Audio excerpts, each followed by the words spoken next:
BNP এবং তাদের নেতৃত্বাধীন যে রাজনৈতিক জোট আছে, তারা সকলেই এক বাক্যে ডিসেম্বর মাসে নির্বাচন অনুষ্ঠানের জন্য সরকারকে রীতিমতো রেড সিগন্যাল পাঠিয়েছে। বিএনপির যারা ঘনিষ্ঠজন তারা আরেকটু আগ বাড়িয়ে, মানে বিএনপি করেন না, কিন্তু বিএনপির সাথে যারা সম্পৃক্ত তারা আরেকটু আগ বাড়িয়ে বলার চেষ্টা করেন যে এত দেরি করার কি দরকার? এটা তুই সে করলি আগস্ট, সেপ্টেম্বর, অক্টোবর এই সময়টাতে নির্বাচন দেওয়া সম্ভব। কেন এই যে অন্তর্বর্তীকালীন সরকার, যেটি তাদের দায়িত্ব এবং কর্তব্যের মধ্যে পড়ে না, যেটি তাদের এখতিয়ারের মধ্যে পড়ে না, এই বিষয়গুলোকে কেন তারা নিজেদের ঘাড়ে নিয়ে দুর্নাম এবং বদনামের শিকার হচ্ছে? আবার অন্যদিকে ডক্টর মোহাম্মদ ইউনূস এবং তার সঙ্গে যারা আছেন, এনসিপি, জামাত, চরমোনাই, হেফাজত, একেবারে ছোট না কিন্তু বিশাল শ্রেণীর, এবং এর সঙ্গে হয়তো আওয়ামী লীগের একটা বিরাট গ্রুপ রয়েছে। তারা নির্বাচনটিকে প্রলম্বিত করতে চাচ্ছেন।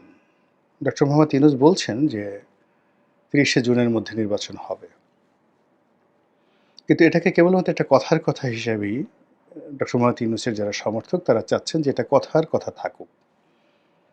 মূলত তারা চাচ্ছেন যে ডক্টর মোহাম্মদ ইউনূস আগামী ৫ বছর বা আর অধিক সময় তিনি শাসন ক্ষমতা পরিচালনা করুন।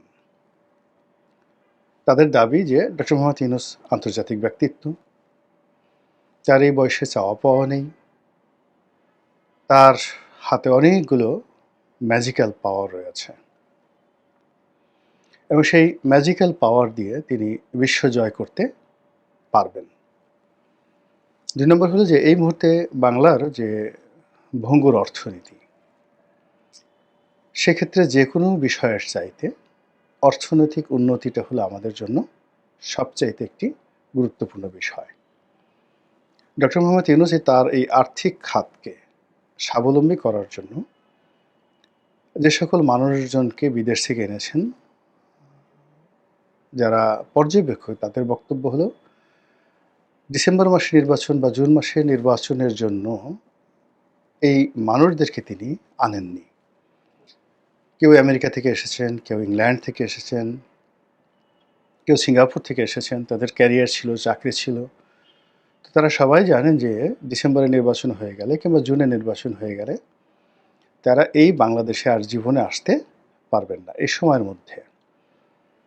কাজেই তারা যে এসেছেন বলতে গেলে আটঘাট বেঁধে তারা এসেছেন এবং তারা যে সকল কর্মকাণ্ড করছেন সেগুলো একটা দীর্ঘ মেয়াদে সরকারের কর্মকাণ্ড চালিয়ে নেওয়ার জন্য তারা যে সকল প্রকল্প নেওয়ার দরকার, যে সকল পলিসি নেওয়ার দরকার, সেগুলো নিয়েই তারা এগুচ্ছেন। তারা খুব ভালো করে জানেন যে তারা বিদেশি বিনিয়োগ আনতে চাচ্ছেন। চট্টগ্রাম বন্দরকে হ্যান্ডেলিং করার জন্য DP World, AP Moller group মানে মার্কস লাইন, এসপিসি মানে সিঙ্গাপুর পোর্ট অথরিটি, এসপিএ যেটা,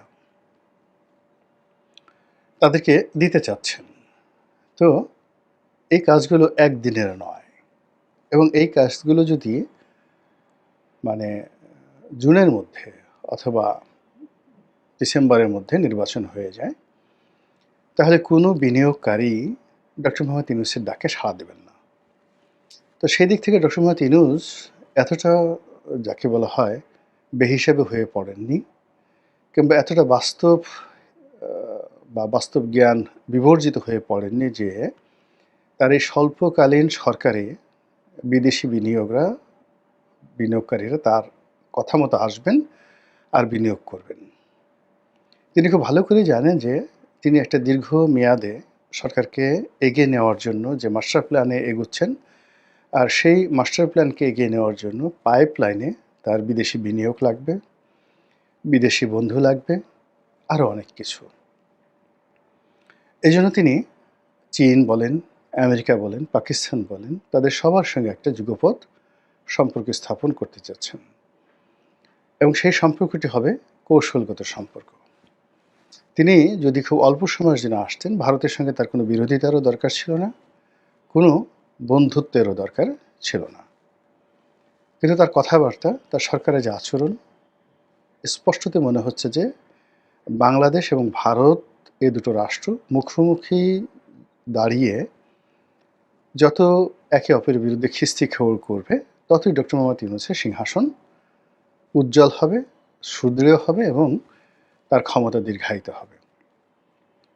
আপনারা যদি ভারতীয় পত্র-পত্রিকা থেকে শুরু করে ভারতীয় মিডিয়ার বক্তব্য শুনেন, দেখবেন যে সেখানে দিবারাত্র খিস্তি খেউড় করা হচ্ছে ডক্টর ইউনূসের বিরুদ্ধে। তাকে ঠাট্টা করে সবাই মিয়া ইউনূস হিসাবে অভিহিত করছেন। আপনারা জানেন যে মিয়া ইউনূস বলার অর্থটা কী। এরপরে আরও নেতিবাচক, অসম্মানজনক, আমি খুব দুঃখিত, আমার মানে যে ঠান্ডা এবং যাকে বলা হয় সর্দির কারণে গলায় অনেকটা কফ জমে গেছে, এই জন্য কথা বলতে গিয়ে মাঝে মধ্যে ঢোক চিপতে হয়। যারা দর্শক রয়েছেন তারা ক্ষমাসুন্দর দৃষ্টিতে বিষয়টি দেখবেন। তো যাই হোক, এখন তাকে নানা রকম উপাধি, নানা রকম ব্যঙ্গাত্মক শব্দ দিয়ে ভারতীয় মিডিয়া উপস্থাপন করছে ডক্টর মোহাম্মদ ইউনূস এবং তার সরকারকে। এবং একই সঙ্গে অনেকগুলো আঞ্চলিক, তারপর অনেকগুলো সীমান্ত সংক্রান্ত বিষয়, অনেকগুলো দ্বিপাক্ষিক সমস্যা ভারতের সঙ্গে আমাদের হয়ে গেছে। রাখাইনকে নিয়ে, মায়ানমারকে নিয়ে, শিলিগুড়ি করিডোরকে নিয়ে, পারস্পরিক ব্যবসা বাণিজ্য নিয়ে, আওয়ামী লীগকে নিয়ে।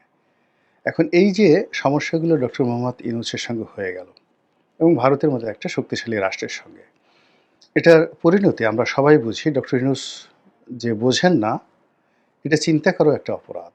তিনি এগুলো জেনে শুনে করেছেন। এর কারণ হলো, তিনি যখন ভারত বিরোধিতাটিকে একটি মার্কেটিং পর্যায়ে নিয়ে যাবেন, তখন এদেশের যে ধর্মপ্রাণ মানুষ রয়েছেন, যাদের মধ্যে ঐতিহ্যগতভাবে, বংশগতভাবে, জেনেটিকভাবে ভারত বিরোধিতা কাজ করছে, এবং তিনি ইতিমধ্যে তাদের মন জয় করে ফেলেছেন, তাদের সমর্থন পেয়ে গেছেন, এবং তার যে ভারত বিরোধী যে রাজনীতি, সেই রাজনীতি তিনি তার মতো করে এগিয়ে গেছেন।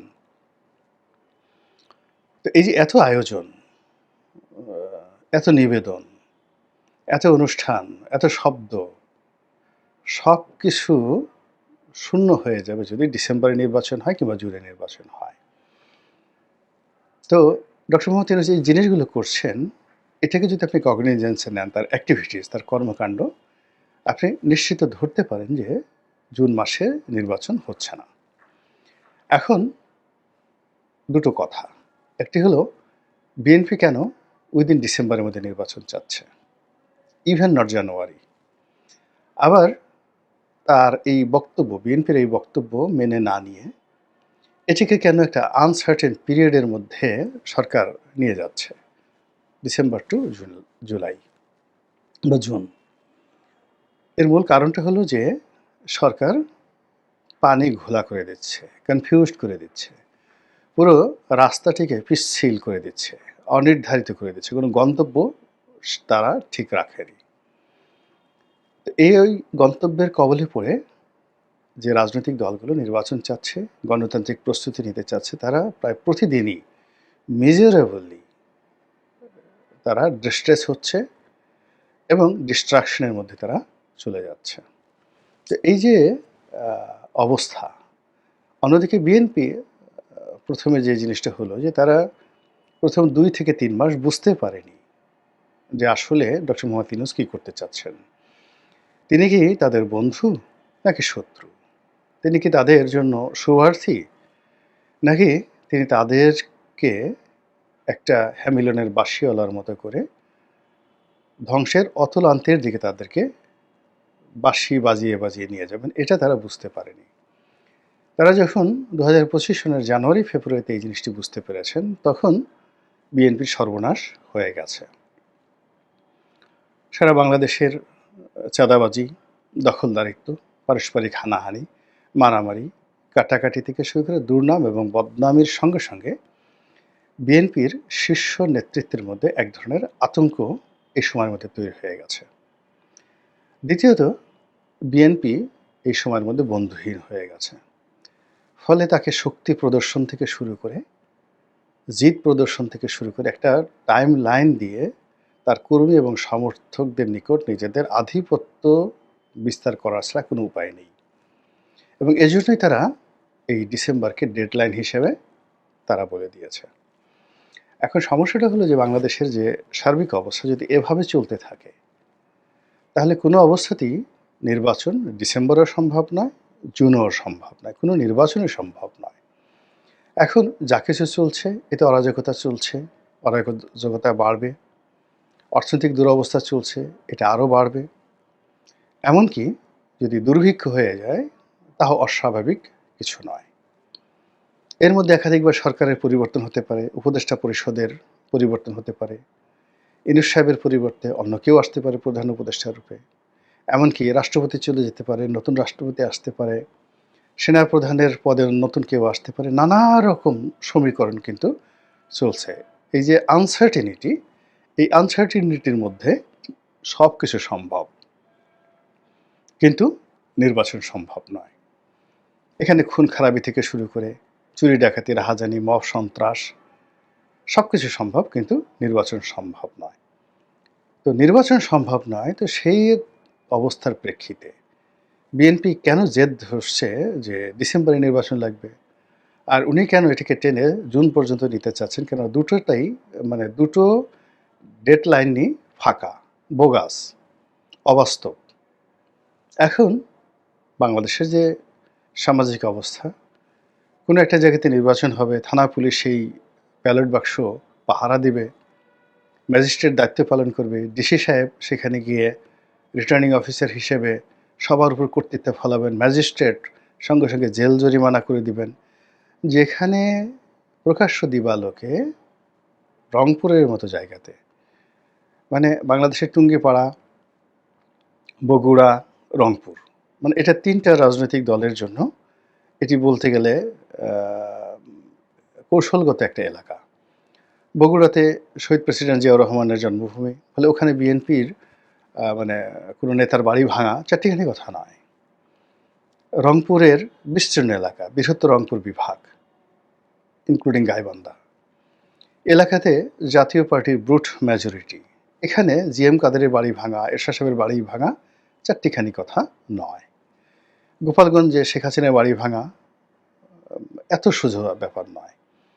তো এখন দেখুন সেই জায়গাগুলোতে আক্রমণ হচ্ছে, ফেনীতে আক্রমণ হচ্ছে, রংপুরে এরশাদ সাহেবের বাড়ি আগুন ধরিয়ে দিচ্ছে, এবং সেনাবাহিনীর ব্রিগেডিয়ার পদমর্যাদার যারা লোকজন তারা খুব তমিজের সঙ্গে সমন্বয়কদের সঙ্গে বোঝাপড়া, অনেকটা ঠিক মামা ভাগ্নের মতো সম্পর্ক করে তাদেরকে সাহায্য করতে তারা অনুরোধ করছেন, তথ্য দিতে অনুরোধ করছেন। এখন ভিডিও ফুটেজে জিএম কাদেরের বাড়ির কারা আক্রমণ করেছেন সব কিছু সেনাবাহিনীর কাছে আছে, পুলিশের কাছে আছে, কিন্তু সার্জিসকেই বলতে হবে বা ওখানকার সমন্বয়কদের বলতে হবে কারা কারা তাদের দলের লোক। তো আপনি বুঝেন যে এই যে পীড়িতির যে বাক্স বা পীড়িতির যে নতুন একটা ধারণা রাজনৈতিক অঙ্গনে শুরু হয়েছে, এটা যদি চলতে থাকে তাহলে আইন শৃঙ্খলা রক্ষাকারী বাহিনী নির্বাচনের দিন কি করবেন? সে অবস্থাতে নির্বাচন হবে না, অনেক কিছু হবে। তো ফলে এই যে একটা অস্থির এবং অধীর সময় আমরা পার করছি, এই সময়টি দুর্বিষহ। আমাদের সর্বনাশের নানা রকম গুঞ্জন চারিদিক থেকে আসছে।